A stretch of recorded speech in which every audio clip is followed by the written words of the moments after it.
እንኳን ለጥምቀት በዓል በሰላም አድረሳችሁ ውድ አድማጭ ተመልካቾች፣ ሰበር ዜና ይዘን ቀርበናል። ጥር 11 2018 የሰዓቱን አበይትና ሰበር ዜናዎች ይዤ ቀርቤያለሁ። በቅድሚያም አርዕስተ ዜናዎቹን በማስቀደም ጀምራለሁ። በባህር ዳር የአገዛዙ ወታደሮች በጥምቀት በዓል ሊያከብሩ በወጡም ምዕመናን ላይ ተኩስ ከፈቱ። ዘመነ ካሴ የሚል ድምፅ በሚያሰሙ ወጣቶች ላይ በተከፈተው የተኩስ ርምታ ከተማዋ በጥይት ተደብላልቃለች። ዝርዝር መረጃ ይዘንበታል። ወዲህ ደግሞ ኮሎኔል ደመቀ ዘውዱም ጌታቸው ረዳ የወልቃይት አስተዳደር ይፈርሳል ማለቱን ተከትሎ ኮሎኔል ደመቀ ዘውዱም ለጌታቸው ረዳና ለአብይ አህመድ ማስጠንቀቂያም ሰጥተዋል። በዝርዝር እናስደምጣችኋለን። በሌላ በኩል በጎንደር በጎጃምና ወሎ የአገዛዙ ጦር እንደ ቅጠል ረግፏል። ዝርዝር አሰናድተናል። አርበኛ ዘመነ ካሴ በዓሉን በተመለከተ የእንኳን አደረሳችሁ መልእክት አስተላልፏል። በመልእክቱ ስለ አንድነቱና ስለ ሌሎች ጉዳዮችም በሰፊው መልእክት አስተላልፏል። እንቃኘዋለን። እንዲሁም አርበኛ ምሬ ወዳጁም ከኔ የተሻለ ጄኔራል ተፈራ ማሞ ዋና አዛዥ ሆን እኔ የሱ ምክትል ሆናለሁ በሚል በምርጫ ያሸነፈውን የዋና ጦር አዛዥነት በቅን አማራዊ ልብ መስጠቱም ምክትል መሆኑም ተነግሯል። ዝርዝር አጠናክረንበታል። ሰላም ጤና ይስጥልኝ አድማጭ ተመልካቾች፣ እንደምንቆያችሁ ከላይ በአርዕስተ ዜና ያደመጣችሁትን መረጃዎች ወደ እናንተ ላደርስ እዚህ ተገኝቻለሁ። የህዝባዊ ትግሉን የምትደግፉ እንዲሁም ሀገር ወዳድ የሆናችሁ አድማጭ ተመልካቾች ቪዲዮ ላይክ፣ ቻናሉን ሰብስክራይብ አድርጋችሁ የዶል ምልክቱን ታበሩ ዘንድ እንጠይቃለን። እንዲሁም በኮሜንት ድል ለህዝብ ልጆች ድል ለጀግኖቹም እያላችሁ ለህዝቡ ሲሉ ጫካ የገቡትን ታጋዮች ታበረታቱ ዘንድ እየጠየቅናችሁ በቀጥታ ወደ መረጃዎች ያለፍኩኝ። እስከ ፍጻሜው ድረስ አብራችሁኝ ቆዩ። ቀዳሚ ወዳደረኩት ዘገባ አልፋለሁ። ኮሎኔል ደመቀ ዘውዱ ለአብይ አህመድ መንግስት ማስጠንቀቂያ ሰጡ። የተከዜ ዘብ በተጠንቀቅ ቆመ። የወልቃይት አስተዳደር ይፈርሳል መባሉን ተከትሎም ኮሎኔሉ ከባድ ቁጣን የቀሰቀሰ መግለጫ ሰጥተዋል። አብይ አህመድ ወደ ህወሓት መጠጋታቸውም ተነግሯል። ጌታቸው ረዳ ከትላንት ወዲያም ለሪፖርተር ጋዜጣ የወልቃይት አስተዳደር ይፈርሳል ሲሉም መናገራቸው ይታወሳል። ለጌታቸው ንግግር የወልቃይት አስተዳደርም ምላሽ ሰጥቷል። ጌታቸው ረዳ እንደሚታወቀው የጠቅላይ ሚኒስትሩ የአብይ አህመድ አማካሪ እንደሆኑም አይዘነጋም። ይህ ማለት የእሳቸው አማካሪ ናቸው፣ የእሳቸው ጆሮና ምላስ ናቸው እንደማለት ነው። በዚህም መሰረት አብይ አህመድ የወልቃይትን አስተዳደር ለማፍረስ መወሰኑም ተነግሯል። የወልቃይት ጠገዴ አስተዳደር የራሱ የተከዜ ዘብ የተባለም እስከ አፍንጫ የታጠቀ ጦር እንዳለውም ይታወቃል። በዚህ አካባቢ እሳት ከተጫረም ከባድ ቀውስ እንደሚፈጠር ሳይታለም የተፈታ ነው። ታዲያ የአብይ አህመድ ቡድን የጎንደር የወልቃይት አስተዳደር ይፈርሳል ማለቱን ተከትሎም ኮሎኔሉ ቁጣን የቀላቀለ መግለጫ በዛሬው ዕለት በጥምቀት በዓል ላይ ሰጥተዋል። የህወሓት መንገድን መከተል የበለጠ ጥፋት ያስከትላል ሲሉም ኮሎኔል ደመቀ ዘውዱ ለአብይ አህመድ ማስጠንቀቂያም ሰጡ። የጥምቀት በዓል በወልቃይት ዞን በተከዜ ወንዝ ዳርቻም ተከብሯል። በዚህ ክብረ በዓል ላይ ኮሎኔል ደመቀ ዘውዱ ተገኝተው ንግግር ያደረጉ ሲሆን ማሳሰቢያና ማስጠንቀቂያ ያዘለ መልእክቶችን አስተላልፈዋል። ያለፉት 27 የህወሓት የስልጣን ዘመን የቀኝ ግዛት ነበሩ ሲሉም ገልጸዋል። በህወሓት የአስተዳደር ወቅት የወልቃይት ህዝብ ሃይማኖታዊ በዓሉን በፈለገው ቋንቋና ባህል እንዳያከብር ነጻነት ተነፍጎት ቆይቶ ነበር ሲሉም አስታውሰዋል። አንድ በመሆናችንና በመተባበራችን ነጻነታችንን አውጀን አማራዊ ማንነታችንን አስከብረን በፈለግነው ቋንቋ አለባበስና ባህል የአደባባይ በዓል ለማክበር በቅተናል ሲሉም ገልጸዋል። የወልቃይት ጠገዴ ህዝብ አማራዊ ማንነቱ በህግ አግባብ ለማጽናት እየሰራ ነው ሲሉም ቀጥለው ዛሬም እንደ ትላንቱ አንድነታችንን አጠናክረን ልንቀጥል ይገባል ብለዋል። የወልቃይት ጠገዴ ህዝብ እውነትን ይዞ እየታገለ ያለ ህዝብ በመሆኑ ፍትህ ወዳድ ኢትዮጵያውያን የዓለም ህዝብም እውነታውን እየተረዱ ለነጻነት ለአማራዊ ማንነታችን ስንል የከፈልነውን የማይካድራ የጅምላ ጭፍጨፋም ይታወቃል ብለዋል። በዚህም በቅርቡ በኢትዮጵያ የአሜሪካ አምባሳደር እርቪንግ ማሲንጋ በቦታው በመገኘት ያደረጉትን ውይይትም ማሳያ ነው ብለዋል። አያይዞም የአማራና የትግራይ ህዝብ በኢትዮጵያ ታሪክ ክፉንም ደጉንም አብሮ ያሳለፈ ወንድማማች ህዝብ ነው ብለዋል። በአብሮነት ለመኖር ከኛ ከወንድሞቻችሁ ጋር በመነጋገር በመወያየት እንጂ የህወሓትን መንገድ መከተል የበለጠ ጥፋት ያመጣል ሲሉም ገልጸዋል። የአቶ ጌታቸው ረዳንና የጀሌዎቻቸውን የአብይ አህመድ ቡድንንም ገስጸዋል። የወልቃይት ጠገዴ ህዝብ ጎንደሬ አማራነቴን አትቀሙኛል እንጂ ከትግራይ ህዝብ ጋር አብረን አንኖርም አላለም ሲሉም ተናግረዋል። ጥምቀትን በተከዜ ወንዝ ዳርቻ ማክበራችን እንቀጥላለን፣ አስተዳደራችንንም አጠናክረን ነጻነታችንን በህግ አግባብ እናጸናለን፣ የሚጠናከር እንጂ የሚፈርስ አስተዳደር የለም ብለዋል። አንዳንድ አካላት ለፖለቲካ ፍጆታ ሲሉም የሚያናፍሱትን የተለመደ የአሉባልታ ወሬም ልናዳምጥ አይገባም ሲሉም የጌታቸው ረዳን ንግግር አታዳምጡ ሲሉም ተናግረዋል። የጌታቸው ረዳ ንግግር ግን የጠቅላይ ሚኒስትሩ ንግግር ነው። ታዲያ የወልቃይት ዘብ በተጠንቀቅ እንደሚቆምም ኮሎኔሉ አሳውቀዋል። ኮሎኔሉ ከዚህ ቀደም ከፌዴራል መንግስቱ ጋር እንደሚቆሙ የተናገሩት ንግግር አሁን ላይ አልበጃቸውም። ስለዚህ ከፋኖ ጋር መወገንም አማራጭ የሌለው ምርጫ መሆኑንም መገንዘብ ይገባቸዋል። በቀጥታ ከጥምቀት ጋር በተያዙ ወዳገኟቸው አበይትና ሰበር ዜናዎች አልፋለሁ። በዛሬው ዕለት በጥምቀት ዕለት ማለት ነው ባህር ዳር ቀበሌ 14 በተኩስ እየተናጠ ዋለ። የጎርድማ ቅዱስ ገብርኤልን እየሸኘ ባለ ህዝብ ላይ የተኩስ ሩምታም ተከፍቶበታል።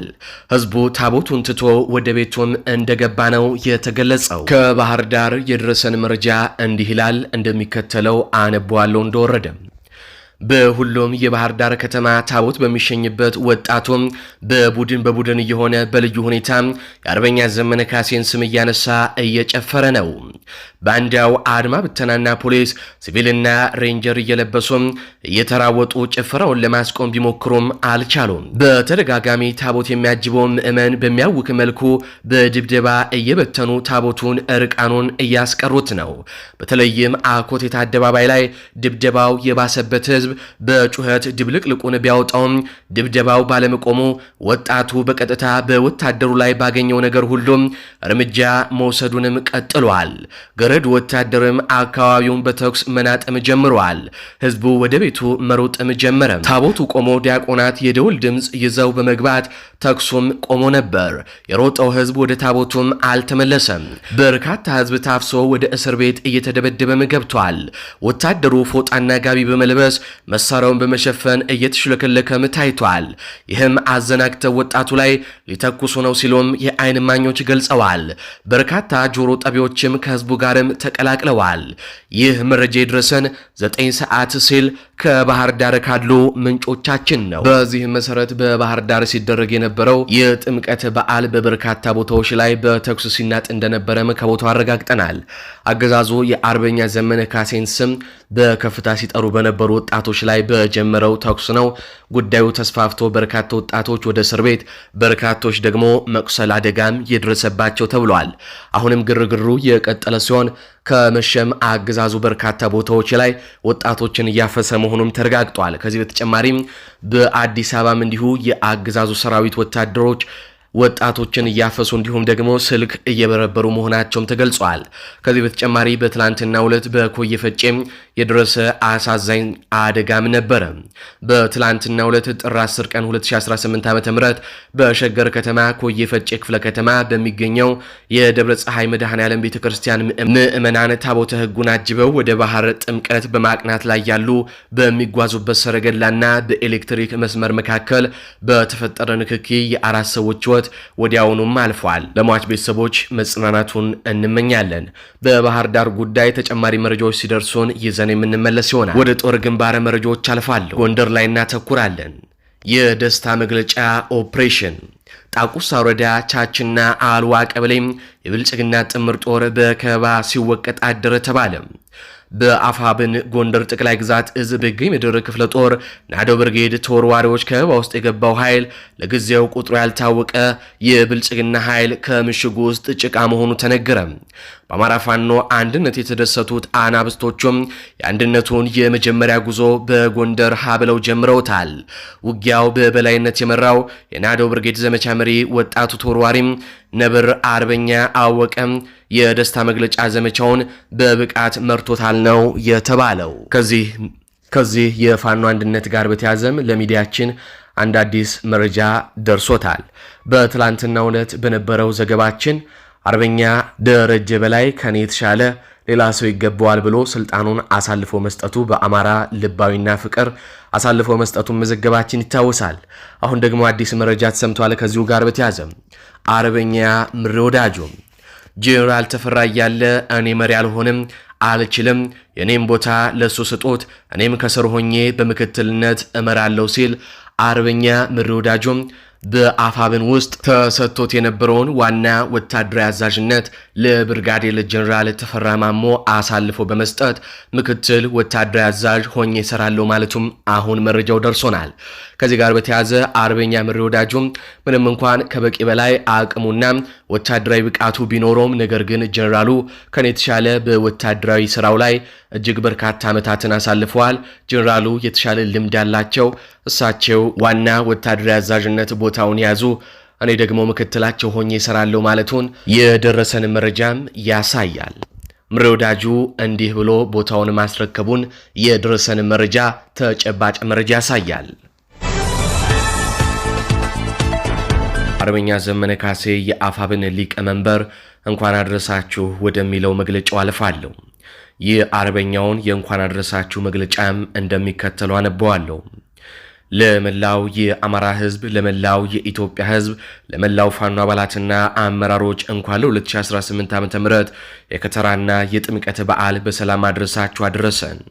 የአብይ አህመድን አገዛዝ ከስሩ ነቅሎ በማስወገድ የአማራን ህልውና በዘላቂነት ማረጋገጥና ሁሉም ኢትዮጵያውያን ወገኖች በፍትህ፣ በነጻነት፣ በእኩልነትና በአንድነት የሚኖሩበት ዲሞክራሲያዊ ዘመን ማብሰር ከሆነው ዋናው ግባችን አንድ ጋት ርቆም አንድ ወሳኝ የግድ ቀድሞ መከናወን ያለበት መለስተኛ ግብ ነበረን። የአማራ ትግል መዋቅራዊ አንድነትን ማረጋገጥ ከብዙ ጥረትና ጥበብ በኋላ በጥር 9 2018 ዓ.ም ይህንን አሳክተነዋል። መላው የአማራ ህዝብ፣ መላው የአማራ ፋኖ አባላትና አመራሮች እንዲሁም መላው ኢትዮጵያዊ ወገኖቻችን እንኳን ደስ አላችሁ፣ እንኳን ደስ ያለን። ጠላትን በአውደ ፖለቲካም አሸንፈነዋል፣ በአውደ ውጊያም አዝረክርከነዋል፣ በስነ ግንኙነት ዲፕሎማሲም አስጥለነዋል፣ በኢኮኖሚም ራቁቱን አስቀርተነዋል። ያም ሆኖ የትግሉ ወታደራዊ ፖለቲካዊና ሁሉን አቀፍ አቅም በአንድ ቋት ባለመሰብሰቡ ምክንያት አብይ አህመድና ቡድኑም ተጨማሪ ቀናትን እድሜዎች ላይ እየጨመሩ እስከዛሬ ህዝባችንን እየጨፈጨፉ መዝለቅ ችለዋል። አንድነት ሁሌም በየትኛውም ሁኔታ ውስጥ በማንኛውም ወገን ይከወን ትክክለኛ ነገር ነው። ለአማራ ህዝብ ግን አንድነት ዘላለማዊ የግዴታ ዕጣ ፈንታው ነው። አንድነት አማራዊ አካላችንን የሚያንቀሳቅስ ነፍሳችን ነው። በመሆኑም ዛሬ አንድ በመሆናችን ከነገ ጀምሮ ሞት ላይ እንስቃለን፣ ሞትን እናሸንፈዋለን፣ ሞትን ራሱን እንገድለዋለን፣ ነፃም እንወጣለን። የአማራ ትግል አንድ ሆኗል። ስለ ነገዋ ኢትዮጵያ በጎ ምኞት ካለን ግን ይህ በቂ አይደለም። ልዩ ልዩ ኢትዮጵያውያን ወገኖቻችን የሚወክሉ ልሂቃን የፖለቲካ ቡድኖች በይፋም መቀራረብ፣ መመካከር መጀመርና ስለ ነገ የጋራ ስዕል መፍጠር ይኖርባቸዋል። የቀጠናው ኃይሎች ዛሬ ስለ ቀጠናው በጥባጭ አብይ አህመድ ቡድን መወገድ በጋራ መታገልና መፍትሄ መወለድ ይኖርባቸዋል። ስለ ነገ መፍትሄን ማዋለድ ይኖርባቸዋል። ስለ ነገ መጠበቅ ይገባቸዋል። ምክንያቱም የአፍሪካ ቀንድ በታሪኩ አይቶት ወደማያውቀው ትብታብ ውስጥ እየገባ ሲሆን ለቀጠናው ህዝብ ልማትና የጋራ በጎ ተስፋ ልሂቃኑ መቀራረብና የጋራ ህልም ማለም ያስፈልጋቸዋል። በዚህ ረገድ ፋኖ የበኩሉን ገንቢ ሚናም ይጫወታል። ታላላቅ አሳቢዎች እንዳስተማሩን አንድ ህዝብ ከውጭም ወረራ እኩል ወይንም በላይ በሞራል መበስበስ ይወድቃልና ሞራላችን፣ ባህላችን፣ የጋራ ማህበረሰባዊ ትውስታችን፣ እሴታችንና ታሪካችንን እንወቅ፣ በርትተን እንጠብቅ። ዓላማና እሴት ያለው ህይወት እንኑር። እንደ ማህበረሰብ የሚወድቀው ሁሉም የማህበረሰብ አባል መጥፎ ስለሆነ ሳይሆን በጎ ሰዎች የዳር ተመልካች ስለሚሆኑ ነው ይባላልና እነበጎም በዚህ ትግል ውስጥ የምትችሉትን አድርጎም ቆመው መመልከት ቆመው ከመሞት ውጪም ሌላ ፍቺ የለውም። አብዮቱ የመሳሪያም የቅንነትም ነው። ስለዚህ የምር ቅን እንሁን። ቀደምቶች ሞክረውት የጣላቸውን የክፋት፣ የተንኮል፣ የመጠፋፋት የቀናት የመጠላለፍ አዳላጭ መንገድ እንጸየፈው። በመደጋገፍ እንጂ በመጠላለፍ ዛሬን ማለፍ አይቻልም። ነገ ላይም አይደረስም። ቢደረስም መልካም አይሆንም። ይህ ድንቅና ለአማራ ህዝብ ከኦክስጂን እኩል ያስፈልገ የነበረ አንድነት እንዲሳካም ማስተዋሉን የሰጠን እግዚአብሔርን እናመሰግነዋለን። ይህ ቀን እንዲመጣ ሌት ተቀን የሰራችሁ የገፋችሁን የመከራችሁን የገሰጻችሁን ስንደክም ያበረታችሁን የፋኖ አመራርና አባላት በሙሉ በቅርቡም በሩቁም ያላችሁ አማራዎችና ሌሎች ኢትዮጵያውያን ወገኖች ከልብ እናመሰግናለን። ከግለሰባዊ ሰዋዊ ጉጉት በፊት የአማራ ትግልና አንድነቱን አስቀድማችሁ ለኃላፊነት ከኔ ጓድ ይቅደም አንድነቱ ይረጋገጥ እንጂ ለኔ የሚሰጠኝ ቦታ ትልቅ ጉዳይ አይደለም ያላችሁ ጀግኖች መሪዎች ታላላቅነታችሁን ዛሬ ልባችን መዝግቦታል። ነገ ትውልድ ይኮራበታል። በተረፈ ከእጦጦ ከጂዎች የሚጠናከር እንጂ ለአንድ ደቂቃ እንኳን ወደ ኋላ የሚቀር ትግል የለምና በያለንበት እንበርታ። አሁን ሁሉም ወደ ስራ ይግባ። መልካም የከተራና የጥምቀት በዓል ይሁንላችሁ። ክፋት ለማንም በጎነት ለሁሉም። አንድ አማራ እስከ ምጽአት አማራ። ህልውናችን በተባበረ ክንዳችን። አዲስ ትውልድ፣ አዲስ አስተሳሰብ፣ አዲስ ተስፋ። አርበኛ ዘመነ ካሴ። አጫጭር የጦር ግንባር መረጃዎች አልፋሉ። የአፋብን ቴዎድሮስ እዝ አንድነቱን ምክንያት ያደረገ ድል ተቀዳጀ። የብልጽግና ኃይል በደፈጣ ተመታ። በዛሬው ዕለት በቀን 10 5ኛ ወር 2018 ዓ.ም በአማራ ፋኖ አንድነት ብስራት ማግስት የአማራ ፋኖ ብሔራዊ ንቅናቄ አፋብን ቴዎድሮስ እዝ 105ኛ ኮር 66ኛ ክፍለ ጦር አንደኛ ሻለቃ በብልጽግና ሰራዊት ላይ በወሰደችው የደፈጣ እርምጃ ከጃሂማላ ወደ ጃዊ ፈንድቃ ከተማ ሲገባ የነበረን የብልጽግናን ኃይል ከሌሊቱ 11 ሰዓት አካባቢ በጀመረ ጦርነት የአፋብን ጦር የአገዛዙን ሰራዊት በርካታ ሰራዊት መደምሰስ ችሏል ተብሏል።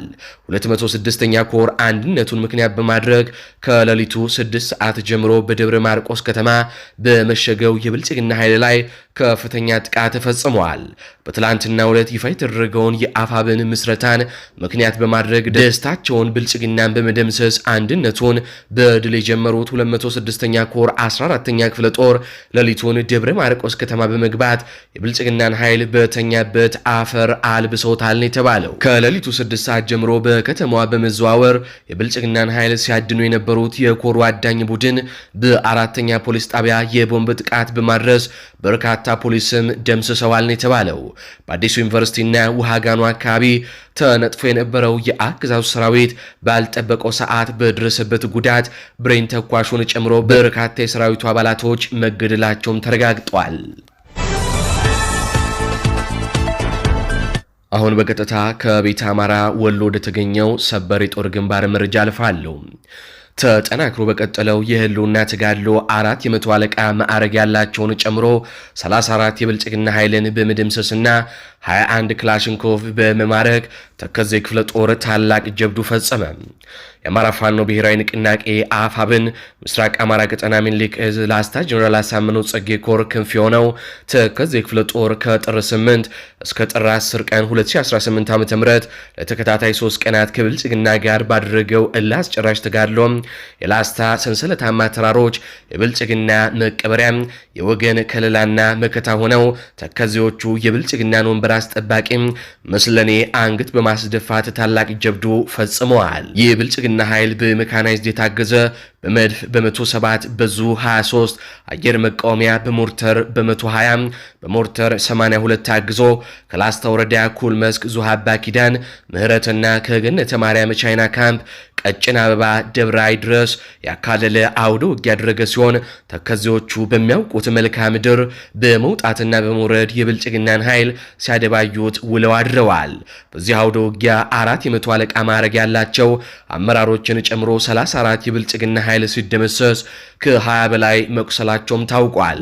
በተያያዘም 21 ክላሽንኮቭ፣ 682 የድሽቃ ተተኳሽ፣ 520 የብሬን ተተኳሽ፣ 760 የክላሽ ተተኳሽ፣ 18 የእጅ ቦምብ፣ 26 የደረትና የወገብ ትጥቅ በፋኖ ተማርኳል። ድንጋጤ ውስጥ የገባው የብርሃኑ ጁላ የብልጽግና ወንበር አስጠባቂ ሰራዊትም ከፋኖ ጋር ተጣምሮ መልክዓ ምድሩ ጭምር እየተዋጋኝ ነው በማለት የአማራ መሬቶችን በመድፍ በ107 በሞ በሞርተርና ብዙ 23 በመደብደብ ለዘመናት ተጠብቆ የነበረውን የምኪና መድኃኔ ዓለምን ጥብቅ ደን እንዲሁም ከአንድ አካባቢ የሚገኙ የአምስት አርሶ አደር ቤቶችን ሙሉ ንብረት ማቃጠሉና ማውደሙም ታውቋል። አሁን በቀጥታ ከፋኖ አመራር ጋር ወዳደረግነው ቆይታ እናልፋል። ለአመታት ሲናፈቅ የነበረው ደም ፈሶለት አጥንት ተከስክሶለት የጸናው አንድ አታጋይ ድርጅት እነሆ መመስረቱ የሚታወቅ ነው። ከዚህ ጋር በተያያዘ ከአማራ ፋኖ ብሔራዊ ንቅናቄ አፋብን የምስራቅ አማራ ቀጠና የላስታ ጀነራል አሳምነው ጽጌ ኮር ዘመቻ መምሪያ ኃላፊ ፋኖ ታዘበው ሻምበል በስልክ መስመራችን ላይ ይገኛል። የፋኖ አመራሩ በፋኖ አንድነት ዙሪያ በርካታ ማብራሪያዎችን ይሰጠናል። ከሱ ጋር ያደረግነውን ቆይታ እነሆም አድምጠን እንመለስ።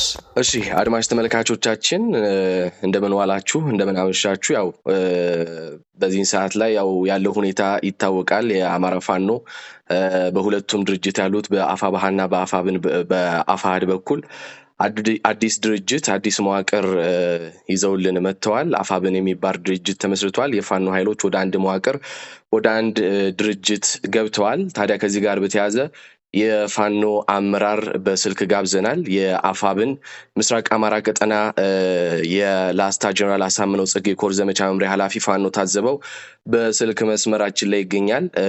ፋኖ ታዘበው ሻምበል እንደምን አለ? እግዚአብሔር ይመስገን ወንድም አለም እንደምን አለ? ሰላም ናችሁ ወይ?